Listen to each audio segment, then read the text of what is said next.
Last week we got a bit of snow here in my part of the world, my region, the eastern United States. There was snow totals from just a few inches up to over a foot and a half, depending on where you were and how hard hit you were. Whenever it snows, and I can only observe this about the area where I live because I've only ever really lived in one area. And I imagine it's not that different in other areas, and it might even be worse in some places where snow isn't as regular an occurrence as it is in my neck of the woods.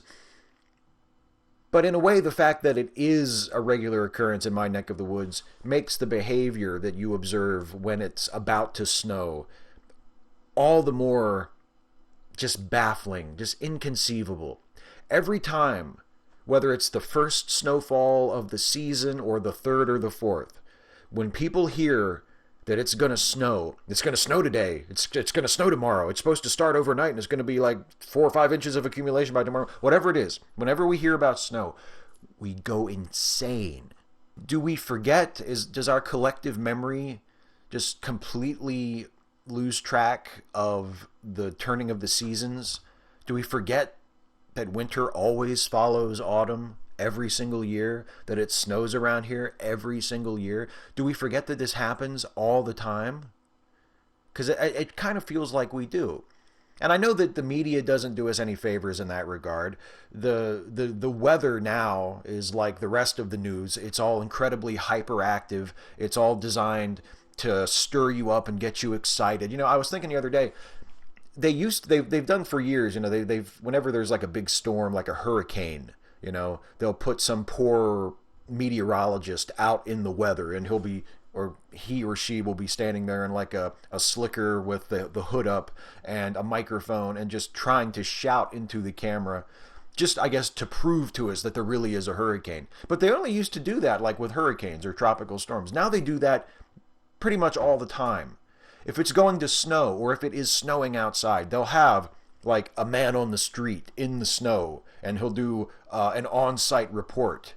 Like, we need to have an eyewitness documenting the fact that it is indeed snowing. We can't just look out our own window and be like, oh, holy shit, it is snowing. Look at that. Nope, not good enough. We need to have the reporter. We need to have the meteorologist outside in the snow commenting on it as it's happening. That will satisfy us. Or at least that is the presumption that that's what it will take to satisfy us. I think part of it might also be the advanced technology that we have to predict the weather now, which is amazing, and I am all for. I am so behind technology and the advancement of science and everything.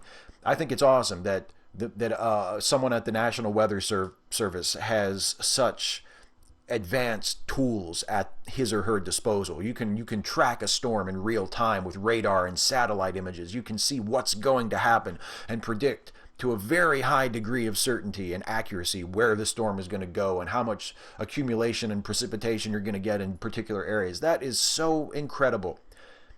But as a guy watching the news who just wants to know whether I should wear a jacket or not, I don't need to know any of that.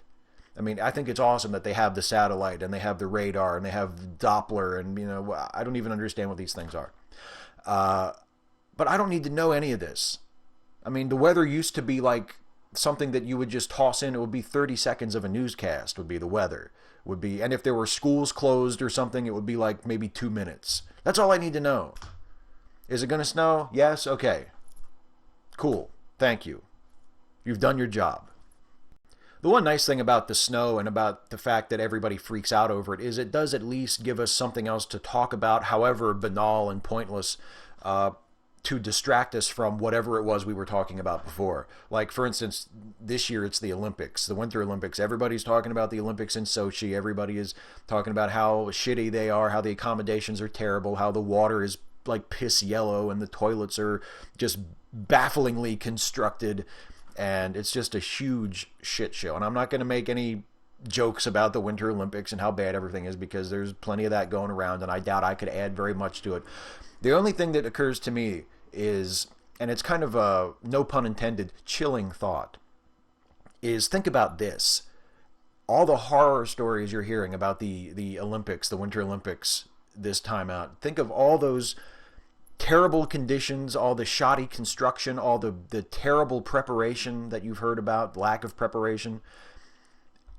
and consider that the Olympics are taking place in probably the nicest part of Russia. So let's talk about marijuana. I didn't bother coming up with segues for this. I'm sorry. When I was first getting the idea for this series and I was thinking about topics I wanted to talk about in it, marijuana and pot legalization was something that I knew I wanted to bring up.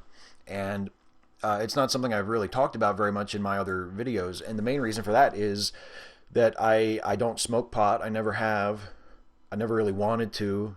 And so I just don't feel a very personal connection to the issue one way or the other. I know a lot of people. I have a lot of friends who are anything from occasional to very, very regular pot smokers. I don't care. It's never been an issue with me. It's never been something I've been strongly against or opposed to. I would be fine with legalization. I don't think anything is going to happen. I think if we treat it like alcohol and we legalize it for adults and we regulate it and we tax the shit out of it, that will be a good thing for everybody involved. I do have one, I guess it's the closest thing to a pot anecdote that I can tell you, because I don't have any first-hand experience with it. I've never smoked it. But I do have, it's really not even a pot story. Pot just happens to be like the activity in question. It's more of a peer pressure story. There was one time, about maybe 10 years ago or so, maybe a little longer even, I was living in an apartment in Hagerstown at the time, and my roommate was a guy that I had been like best friends with since middle school, like for a long time. And he had recently started both drinking alcohol and smoking pot. We were in our early 20s at this point, and he was the kind of guy who, he was very impressionable, and he kind of came to things a little late. Like, he was the last of our friends to take a drink of beer, to take a drink of alcohol of any kind. And for years he resisted it, and he treated it like it was this great moral stand he was taking. I'm not going to do this. I'm not going to drink. I'm not going to use drugs. It's important to me. It means something. It's valuable to me to not do this. And a very central part of his character. And then one day he did it, and it couldn't just be, oh, no big deal, I'll just have a beer every now and then, or no big deal, I'll just smoke a joint when I feel like it. It couldn't be that. He had to treat it like he was bringing religion to the natives. He was very evangelical about it. The only pot smoker I have ever known who was anything like that. We were hanging out in our apartment one night, and I think his sister was over with us, and we were all just hanging out, having a good time. And he and his sister were smoking some pot, and his sister offered me a hit, and I said no thanks, like I've done dozens of other times, like I've always done. No thanks, but no thanks, not my thing. And he took this as like his cue to try to convert me, to try and spread the gospel of smoking weed to me. And I no matter how many times I politely declined, he just would not let it go. He just pushed and pushed and pushed. And started like being really childish about it, like saying that I was afraid, saying, why won't it? Why are you being so afraid? Why are you being such a child? Why won't you just do it? What's the big deal? If you don't care, why don't you just do it? And it got to the point where like we're arguing about the argument. I'm like pointing out to him how many times that I have politely said no, and how much of a dick he is being about it. Like, we start talking about what we're talking about, and it just got ridiculous. And I can't remember even how it was resolved. I mean, I know I never smoked anything. He did not succeed in getting me to smoke pot with him. And I've always had kind of like a childish, sort of selfish, petty little sense of pride when I think about that. Just completely related to him, not nothing to do with using drugs or anything. Just the fact that he was such a dick about it, and he didn't get what he wanted. I didn't give him the thing that he wanted. I've always had a sense of just inexhaustible, warm, smug satisfaction about that. It just makes me feel so good about myself that I didn't succumb to the peer pressure. The funniest thing about pot to me is how hysterical people get over it. I mean, I did a video, a Five Stupid Things video, a while back on the war on drugs, and just did just a little bit of research on that.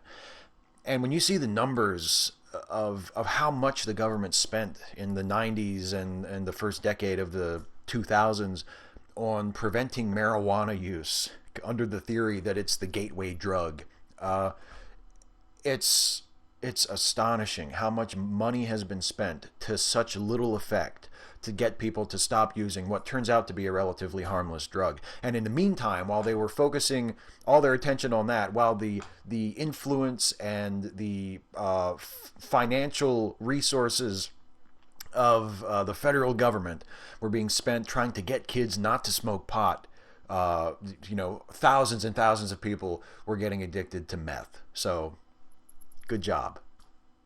Good choice. Nice job, everybody.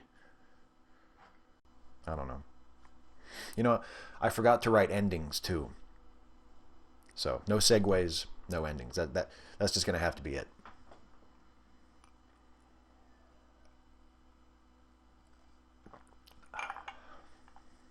I'm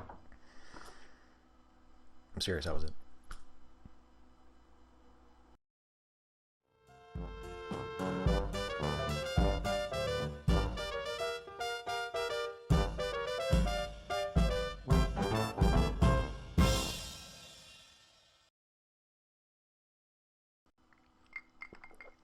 I didn't even realize it when I go like this to do the OK symbol. It looks like I'm going like that. I didn't even mean to do that. Accidental. Accidental brilliance.